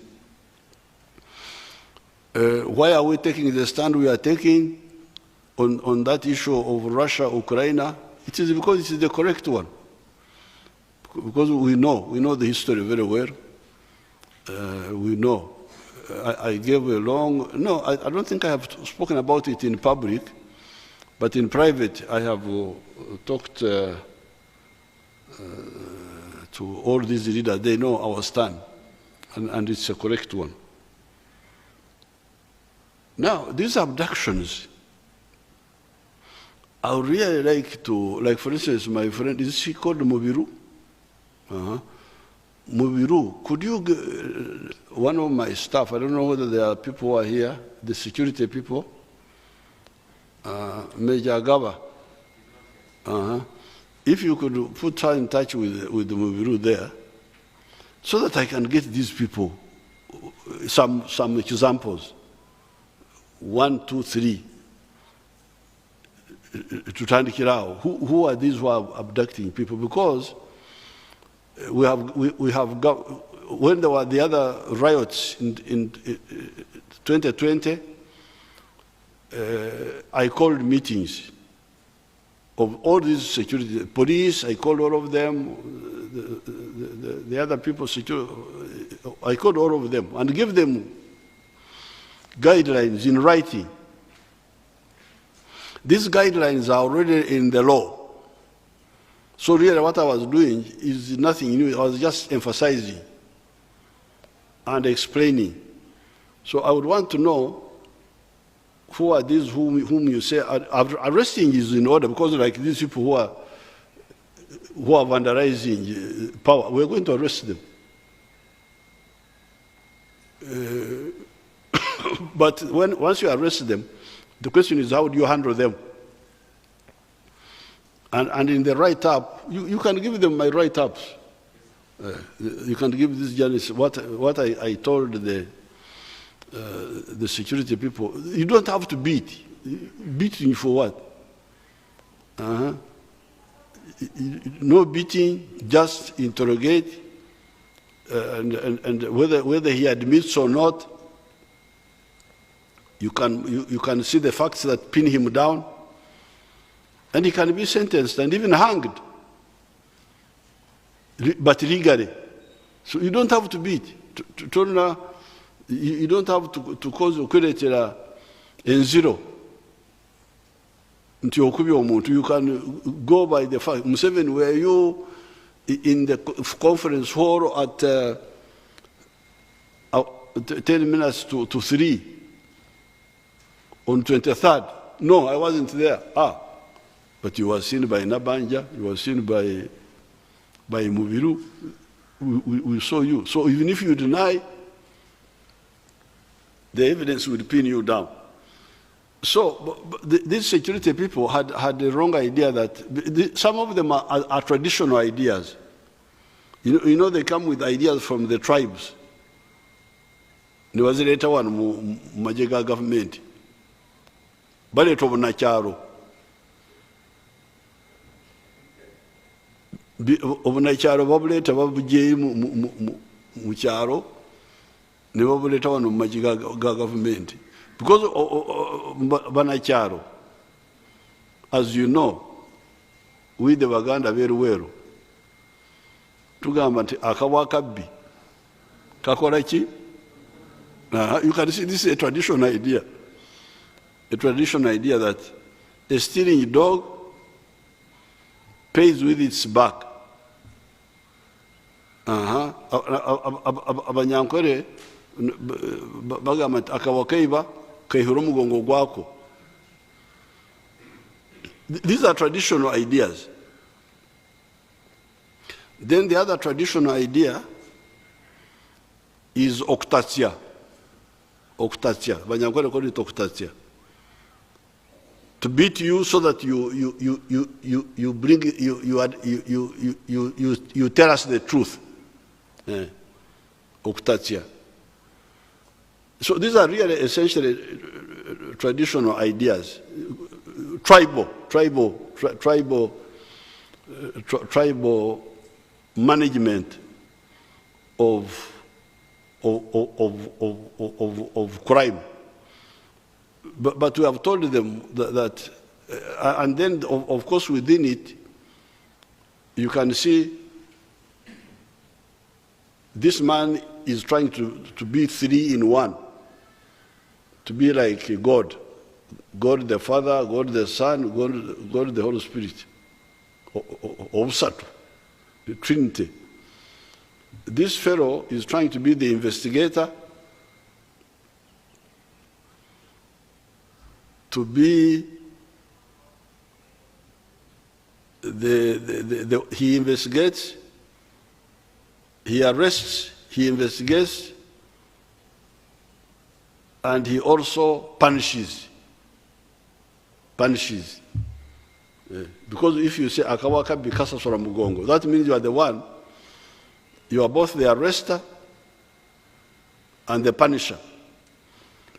And modern constitution of Uganda is saying, no,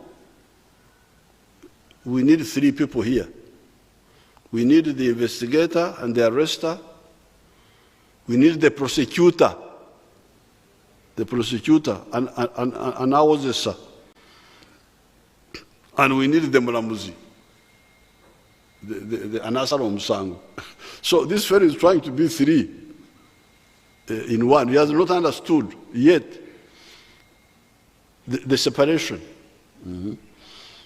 So really it is part of capacity building.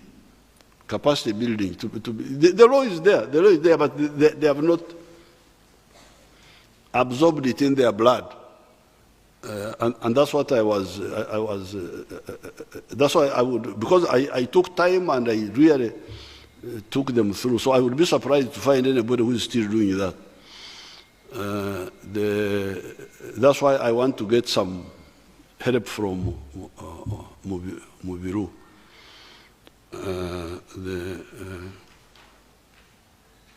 Then the meetings in the USA, we did a lot of good meetings with the business. This diaspora of yours, they are now doing a good job there.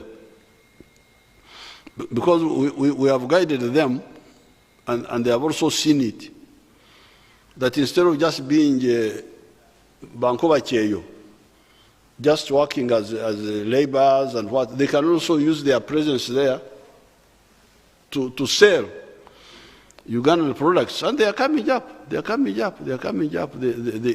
buy because they also have their own tastes of Ugandan foods. They like the Ugandan foods, but they can also sell to the other Americans. So we had very good meetings with them.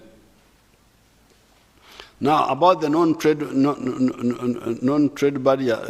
non-tariff barriers, Those ones we are continuing to discuss with East African leaders. They will see, because you see they will see. There is no alternative. Because if you want prosperity, the more people that buy from you, the better. Like the Basoga, who produced a lot of sugar the other time, but the market was not enough. So now everybody knows that East African trade is very crucial. And some of the people have understood it very well, like His Excellency Ruto, even Her Excellency Samia. They have opened up where they were closing here for milk, for sugar. I can see they have opened up now. That's why you hear that there's now a shortage of sugar. Now there's a shortage. There was surplus sugar, now there's a shortage. The other time, we had maize.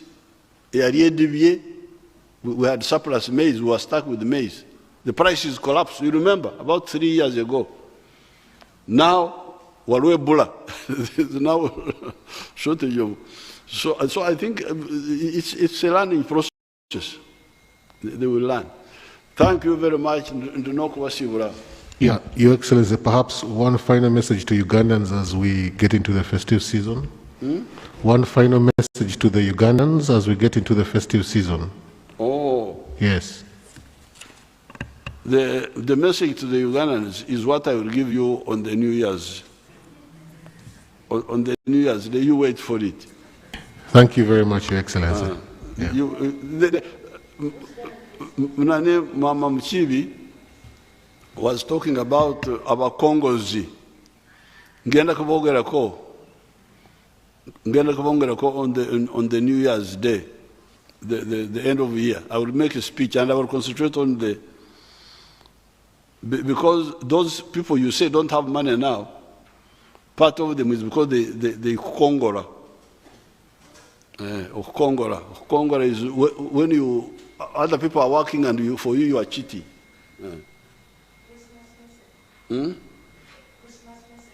Message. Oh, I wish you a Merry Christmas and Happy New Year.